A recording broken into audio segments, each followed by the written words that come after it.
Boa noite. Tá chegando o fim do trabalho que eu tô fazendo, e é a parte do trabalho que a gente chama de partes cavadas. E se é uma coisa que a gente poderia associar a algo que ouviria num canteiro de obras, é porque é meio que isso mesmo. Acabou a parte criativa, agora é só trabalho braçal, colocar as notas no lugar, as deixas para os instrumentos. E tem muita coisa que eu estou aprendendo nesses últimos dias. Só hoje eu aprendi, eu acho que, sei lá, o equivalente a quase metade de tudo que eu aprendi na faculdade em termos de como escrever para cada instrumento da orquestra, porque a gente tem que pôr em prática para aprender mesmo, né? Mas enfim, falo mais sobre isso depois. Hoje eu quero falar sobre o Wagner Tiso, que é esse cara aí do lado do cara com a sanfona, como vocês podem ver na foto aí embaixo, Gileno e o Wagner. Gileno é o irmão dele. Aí, esse livro daqui é um livro em que o próprio Wagner conta a história dele. É uma entrevista que foi é, transformada em livro, né? E ele fala da família dele, que é do leste europeu, e inclusive a mãe dele, que se chama Valda, ou Valda, né? E ele usa o nome Tiso em homenagem a ela, e o nome da música que ele compôs é Choro de Mãe. Muito, muito, com certeza. Tipo, não tem dúvidas que ele fez essa música pensando nela. Então, é uma das homenageadas por tabela desse trabalho. E a cidade onde ele morava quando era criança é Três Pontas. Aqui, os pais dele. Então, Três Pontas era essa cidadezinha em Minas que tem uma história peculiar, porque não quero entrar em detalhes porque é polêmico, mas ela servia como base de operações para um grupo de caçadores de escravos fugidos durante a Era do Império, muito antes do Wagner, 1800, uma coisa assim. Então é um lugar com uma história pesada. Mas vamos seguir com a história do Wagner, que é muito mais bonita. Aí o Wagner conta que ele, olha, aos 9 anos ele já tocava na Rádio Clube de Três Pontas. Aqui. Bom, enfim, estão vendo aí. Vocês podem ter acesso, depois eu vou colocar na descrição o, o nome desse livro, que é muito fácil de achar, está à disposição na internet de graça.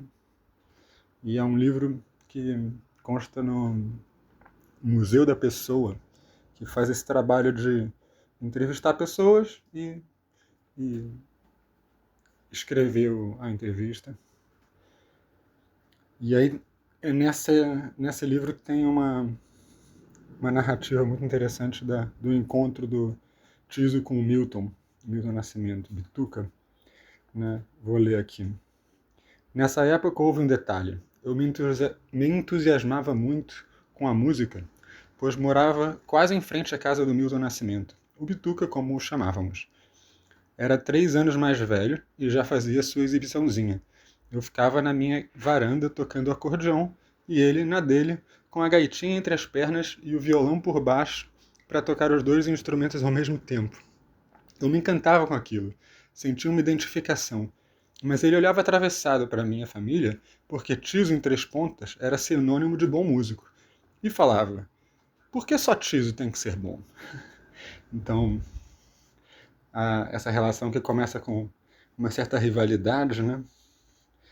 Depois vai virar uma história de enorme produção cultural. Tem uma informação que não está nesse livro, que nas minhas pesquisas eu entrei em contato com com o fato de que o Milton foi adotado por uma mulher que era pianista também. Não sei se profissional, não chegou, ou se era mais uma coisa mais ali da vida social. A música naquela época era muito importante para a vida social, porque não tinha outras formas de entretenimento, que nem tem hoje, televisão, né, celular, etc. Então a música era a forma como as pessoas se agregavam, se entretinham. E essa mãe adotiva do Milton Nascimento, ela estudou com o Heitor Villa-Lobos. Olha só, loucura, né? Aí, pronto, aos 13 anos, vamos continuar essa história. O Milton tinha um conjunto vocal, né? E aí, passada essa rejeição inicial, ele ouviu o Wagner tocar acordeon e admitiu ele no grupo, que era o Luar de Prata. E daí seguiu. Eles começaram a fazer showzinho, né? Então vamos avançar um pouquinho mais essa história aqui. Eles já mais crescidos, o Milton ali no meio, do lado do Wagner. Essas fotos são muito iradas. Ah, sim, aqui o Wagner está falando do CinemaScope da região, onde ele começou a ter contato com trilhas sonoras que estavam chegando do mundo todo, e depois o Wagner vem a ser um dos maiores produtores de trilha sonora do Brasil. Inclusive o Coração do Estudante foi composta por ele para o filme Django e depois letrada pelo Milton, e hoje todo mundo conhece como um hino da resistência à ditadura e tudo, né? É uma composição do Wagner.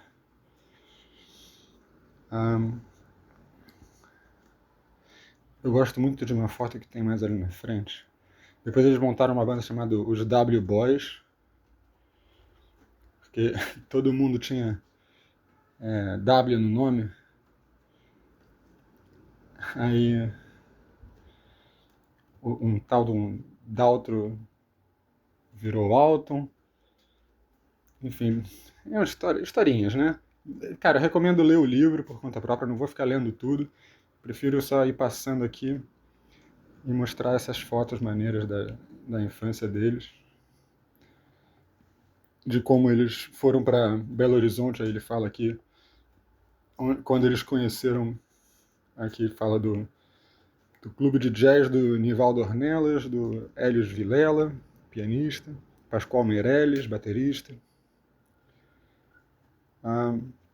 Aqui essa foto eu acho demais, com o Milton no contrabaixo acústico. E aí, como vocês podem ver, é uma relação que é muito intensa, né? É algo que foi sendo construído ao longo do crescimento deles. Não foi tipo um encontro que deu no Clube da Esquina. No Clube da Esquina, quando surgiu o Clube da Esquina, o Milton e o Tizzy já eram, sabe, carne e unha. E aí tem muita história, muita história. Queria chegar na parte do som imaginário, mas quando ele vai para o Rio, né? Eles vão, o Milton e o Tizzy vão para o Rio, e aí eles fazem um espetáculo chamado Milton Nascimento e o Som Imaginário. E aí o Som Imaginário depois vai ser a banda que vai para Belo Horizonte para ser a base instrumental do Clube da Esquina. Dando mais uma vez uma ideia da importância do Tizzy, que era o líder do Clube do Som Imaginário, né? O Tizzy era o arranjador, inclusive um dos integrantes que para mim é muito importante na minha história, porque foi o primeiro arranjo que eu fiz para uma formação grande, para a Orquestra Popular Unirio foi Mestre Jonas, do Sá Rodrigues e Guarabira, e o Sá era o guitarrista. Zé Rodrigues era o guitarrista, não o Sá, perdão. Era o guitarrista do Som Imaginário. Então, rola uma mágica aí. Eu nem sabia que, quando eu estava fazendo o meu arranjo para a Orquestra Popular, eu nem sabia que as duas histórias iam se cruzar dessa forma, as minhas ideias de arranjo. Tipo, quando eu decidi fazer o arranjo pro Choro de Mãe, depois eu fui pesquisar o Som Imaginário, e pai, caramba, olha só! Zé Rodrigues no Som Imaginário, que maneiro! Sabe, tipo, é isso. Ah, bom, e aí, cara, depois disso a história. Tem uma coisa que o Tiso conta nesse livro, que ele conta em outras entrevistas também, que é mais lá pra frente. Ah, não, já passou essa história, mas eu vou falar aqui antes de terminar o vídeo da questão do racismo, porque, cara, não tem como não falar, né? A gente vive numa sociedade racista, então fechar os olhos para isso é um erro. Então a gente tem que falar do que aconteceu e, e é assim que a gente talvez, é assim que a gente progride, né? Sabendo do que acontece, de como as coisas são. Então, o Milton não era permitido dentro dos clubes de jazz. Isso ainda na infância, isso ainda em Três Pontas. E aí o Tiso ficava entrando, vendo o que estava rolando, e aí voltava pro lado de fora do clube para contar pro Milton o que estava acontecendo. Ah, como é que estão dispostos os instrumentos? Ah, agora quem está solando é o sax barítono. Ah, agora eles estão fazendo uma coisa assim, eles estão fazendo assado. Ah, os tem 4 trompetes, sabe? Tem tantos instrumentos. Era uma relação que, pô, sei lá, pra mim a moral da história é que o Tiso poderia ser mais querido pelo público brasileiro. Parece que ele fica ali nas sombras, né? No meu trabalho eu uso o termo um maestro silencioso. Ele consegue ser importante sem ser vistoso. Ele consegue deixar sua marca sem puxar para si o protagonismo, o que é uma virtude. Agora, cabe a nós, como público, como apreciadores de música, dar valor para essa história, né? Que continua dando frutos e se desenvolvendo a partir de todo mundo que se emociona com as obras do Tiso e de todo mundo que aos poucos vai conhecendo mais da influência do Tiso na carreira do Milton.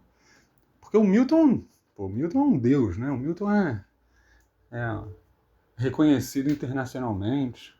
Não que o Tiso não seja, mas vocês entendem o que eu estou falando, né? Então eu recomendo que quem tem interesse em conhecer mais sobre esse cara tão importante na história da nossa música, dá uma olhada nesse livro aí.